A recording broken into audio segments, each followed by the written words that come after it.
Well, it is April here in Western New York, springtime. That you can tell by the warm jackets. Yeah, it's going to get warm eventually. Sure, all right. This month on Community, we're talking about rebirth, revival, renewal. I'm Pete Gallivan. I'm Claudine Ewing. Welcome to Community.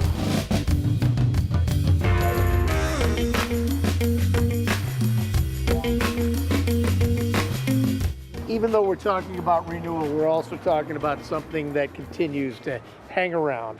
And that's COVID. Yeah. And that's why we have Dr. commUNITY Davis with us. You've been doing so much. You said something interesting. This is now the new normal. What does that mean? We all talked about what will the new normal look like, right? But guess what? We're in it right now. So this is what the new normal is. So whatever we do tracking forward, this is what it's going to look like. Now we're 2 years into it, over 2 years.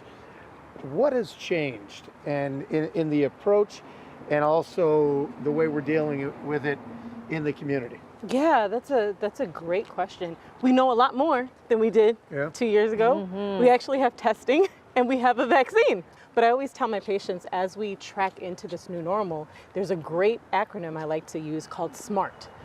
Be safe, mindful, alert, reactive, and treatment. So we know the things that keep us safe, being mindful about big crowds and super spreaders, be alert if anybody else is sick, and now be reactive. We have testing all over the place. Now you can test, and we have treatments, many different modalities of treatments, some inpatient and a lot of outpatient treatment. So that's what's actually new now. We had a lot of issues initially in underserved communities and in the inner city and west side, east side.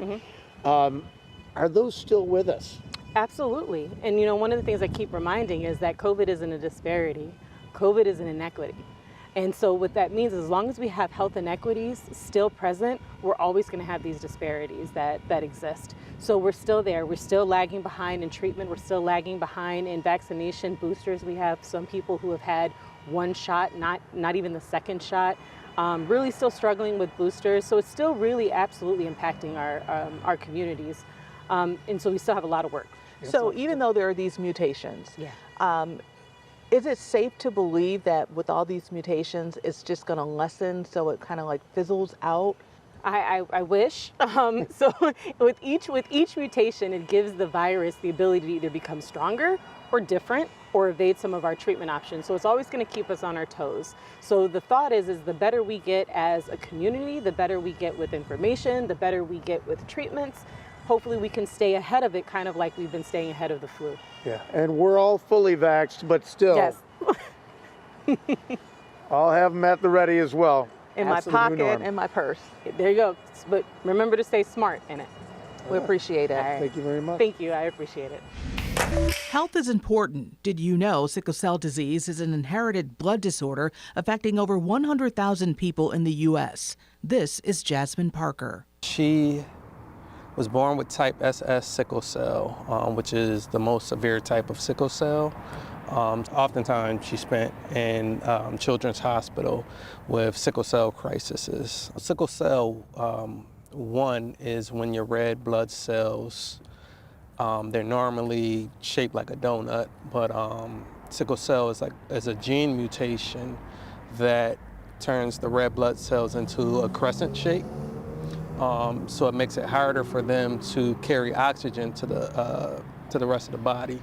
So it does damage to organs, your bones, muscles. I remember being in the hospital with her, every time running up to Children's Hospital, late at night, her legs being in pain, crying. We did a bone marrow transplant to cure the sickle cell. She ended up getting graft versus host disease. She ended up catching COVID, and in early January, she didn't have an immune system to fight it. So I honestly thought she was gonna shake it and beat it, but she didn't. Her biggest wish was to have a 29th birthday party. I'm gonna give her the party, but I also, because she wanted to be a sickle cell activist, I wanted this to have a double meaning, so I made it a fundraiser for sickle cell awareness. And the shirts are designed by this group, including this young sickle cell warrior. Why is it important to have fundraisers like this?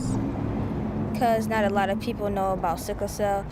We're just trying to raise awareness so we can enrich people's lives. Proceeds from Jasmine's party will go to My Three Sicklers Sickle Cell Foundation to establish a scholarship in memory of Jasmine. And I'm going to select a patient from Roswell that got the bone marrow transplant to cure their sickle cell as well. Party for Jasmine, Friday, May 13th at Johnny B. Wiley Stadium. So I'm always doing this for Jasmine with love.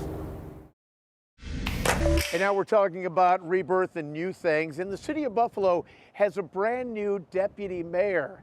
And you will not believe the road she took to get to the mayor's office. I'm a little girl from the east side who never could have imagined being here, ever. First class to Buffalo Prep, right?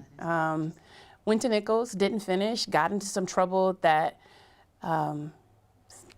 that most people from my neighborhood, a lot of people from my neighborhood get into. It was counted out kind of early, but I think that I describe myself as tenacious and resilient. I'm a fighter. So where did you end up graduating from school? I didn't. I have a GED. I ended up getting in some trouble. 16 years old, I was a witness to a horrific murder on the east side, and I finished my GED in protective custody. I also became a teenage mom. Ryan changed my life, and so from there, got married to a Marine, joined the Navy myself, and life changed. And I think those things, those experiences, getting out of Buffalo gave me a structured and disciplined perspective that I needed. She returned to Buffalo with 3 sons and attended UB Law School. While I was in law school and I met this senator who said he was going to run for mayor, I didn't believe that Buffalo was ever going to elect a black mayor. He asked me to send him his resume. I did. He won. And 15 years ago, I started off as his executive assistant in this very office. The office she now sits in as the City of Buffalo's deputy mayor and chief of staff. The little girl who first visited this office at age 6 when former Mayor Jimmy Griffin was in office. My job is to make sure that city government operates the way it's supposed to operate. It's to make sure that systems, that services are available to citizens as they're supposed to be. And part of that is also executing the mayor's vision for his last 4 years. There are some city departments that are doing a great job, but are there departments where we could do things differently and services can be delivered more efficiently? Absolutely. So let's talk about how we can do, that better. GPSing plows, right? We know a constant is every year it is going to snow in Buffalo. But let's look at other cities where it snows that have done great, have made great improvements in terms of the delivery. Let's be clear about how many trucks we have, but how many are going to actually be on a road at any given time. There's something to be said about me having grown up on the east side of Buffalo. I'm the first woman of color to sit in this position as chief of staff, but I'm also the first person born and raised on the east side of Buffalo. I bring a perspective and a lens to the table that's not been there before. And why is that important? Because you got to have the different perspectives, you got to have the different experiences, life experiences at the table to really explain not how you think things will go or how things should go. Let me tell you how it really goes. I have a t-shirt that says, "Underestimate me, that'll be fun." And I've always felt that I was underestimated. I've always felt that people from my community were underestimated, and I've always wanted to help give a voice. How do you want to define yourself in this job? I want to be seen as someone who, with integrity, brought about or set the foundation, helped build the foundation for the change that we need. Now a mom of 4 with a son serving in the Navy and the wife of a Buffalo City Court judge, Phil Dabney. We both have a lift as you climb type of mentality. Can I say that you are listening to the people? Absolutely. I mean, every perspective in the city of Buffalo matters.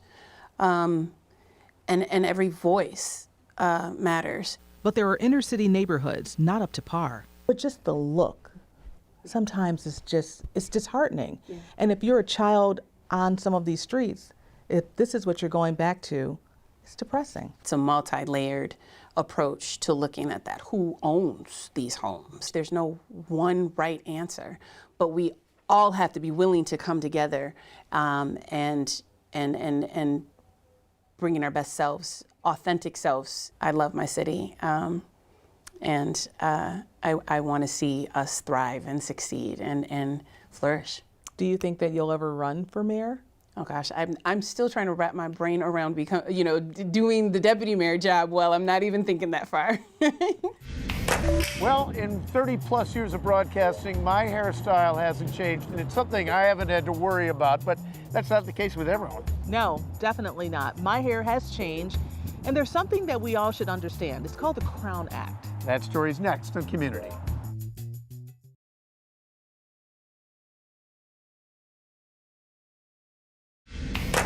Have you heard of the Crown Act? It stands for Create a Respectful and Open World for Natural Hair. It's designed to prohibit discrimination based on an individual's texture or style of hair, and it passed the House of Representatives. The Creating a Respectful and Open World for Natural Hair Act is passed. It doggone sure is discriminatory to deny someone employment, housing, or public accommodations because of the way they're wearing their hair. That's why we're standing here today. It is unfortunate that we have to, but we do.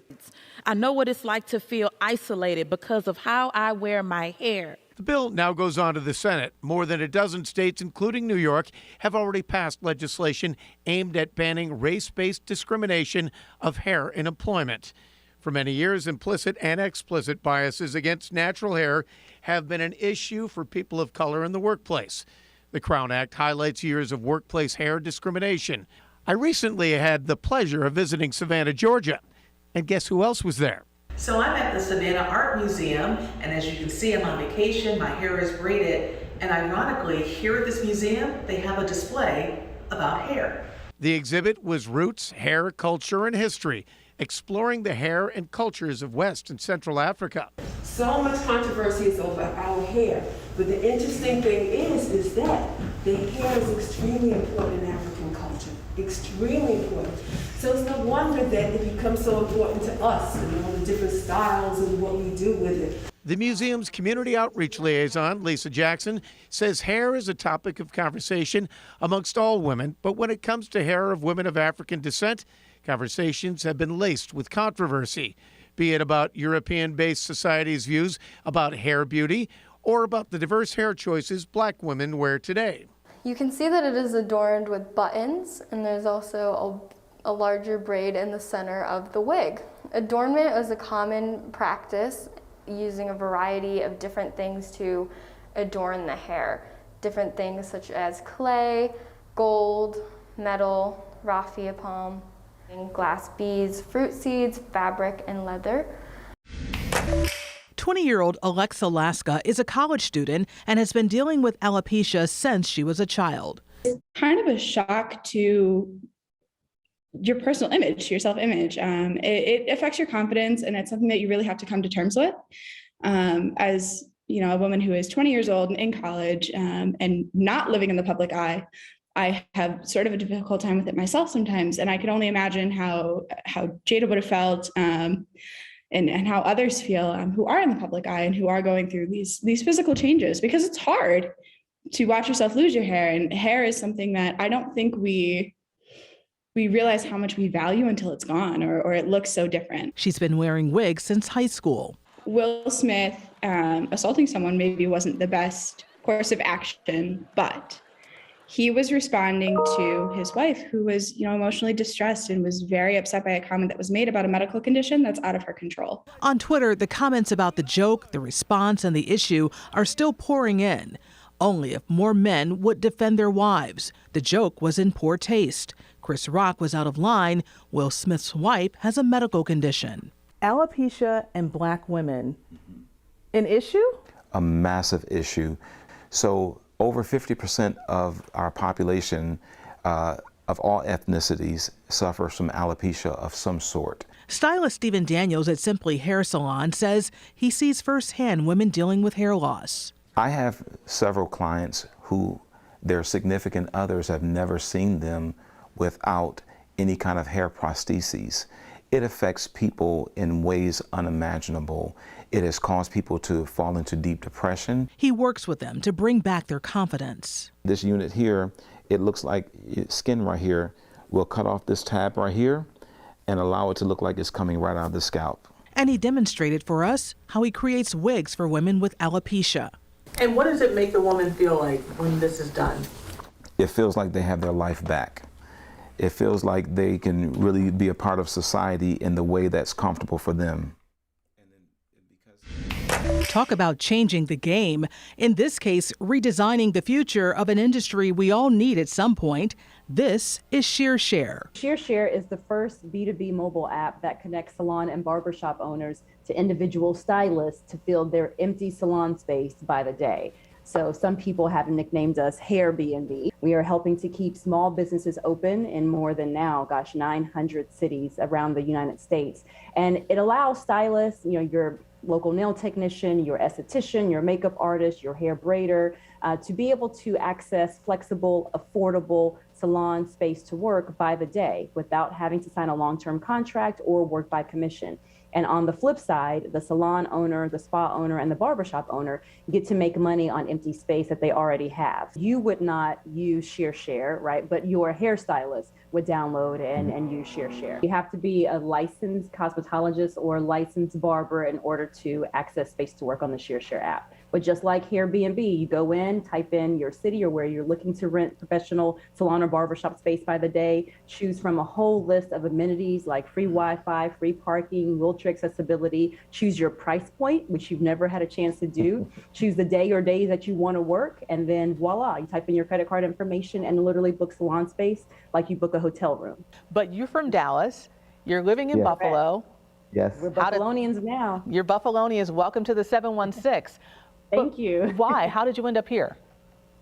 Yeah, so thankfully, we were introduced to a program called 43 North. It's like the largest Shark Tank in the U.S. They won $500,000 in the 43 North startup competition. Dr. Ty is the first African-American elect to sit on the Professional Beauty Association board. But we realized that the industry was changing.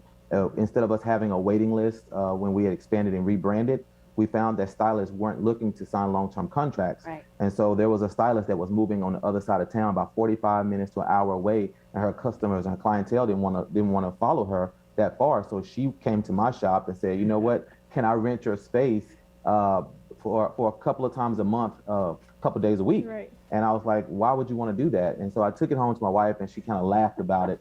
Just like I'm laughing now, Claudine. I said, that's crazy. Like, no one finds space to work like that in our industry. Like, are you sure that wasn't like a prank call?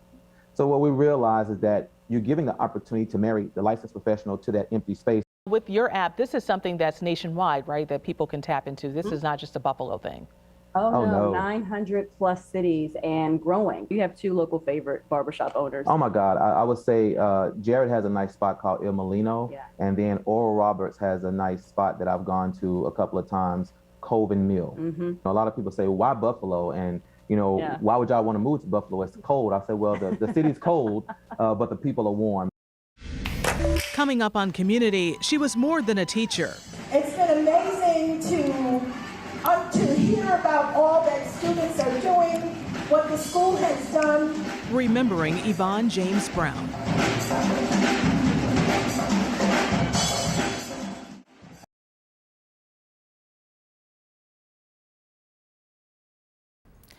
Dancer, educator, activist, community builder, and friend. Those are the words the family of Yvonne James Brown wrote about the woman who danced her way through the halls of the Buffalo Academy for the Visual and Performing Arts and into the minds of students she taught.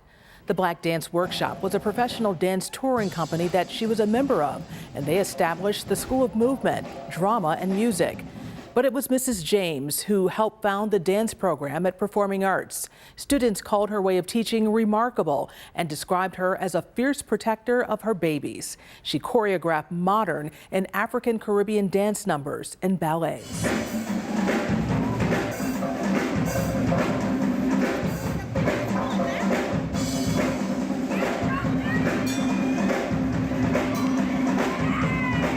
A Teacher of the Year nominee, recognized by some of the best dance choreographers in the world. She lived a full, vibrant, beautiful life. She left a mark even in her neighborhood, the Minnesota Avenue Block Club. But her dance, her movement, her style inspired and touched so many. The dance and arts community is forever grateful and thankful for her contributions. Yvonne leaves behind a husband, children, and grandchildren, and yes, hundreds of students. It's hard to believe that Yvonne James Brown was 72 years old. My 30-year tenure as a faculty member, and it was an honor and a joy. What better way to bring people together, to embrace diversity, to embrace change, to embrace creativity. The Yvonne James Brown Art Scholarship Award has been established and will be awarded to one student at the Buffalo Academy for Visual and Performing Arts. Both of us went to performing arts, and I still remember when Ms. Brown became Mrs. James Brown, and I thought that was the greatest thing. And she had such an impact on so many students, as did a lot of the teachers that we've lost over the years. Mr. Toy and Mr. Rosinski Austin, and Ms. Buckley that we both had. Exactly, and Mrs. Venator, who was instrumental in music across Western New York. So we're going to end our show a little different. It's a tribute to Mrs. Brown with a dance performance by the students. Thank you for joining us on commUNITY. I'm Claudine Ewing. And I'm Pete Gallivan. We'll see you next month.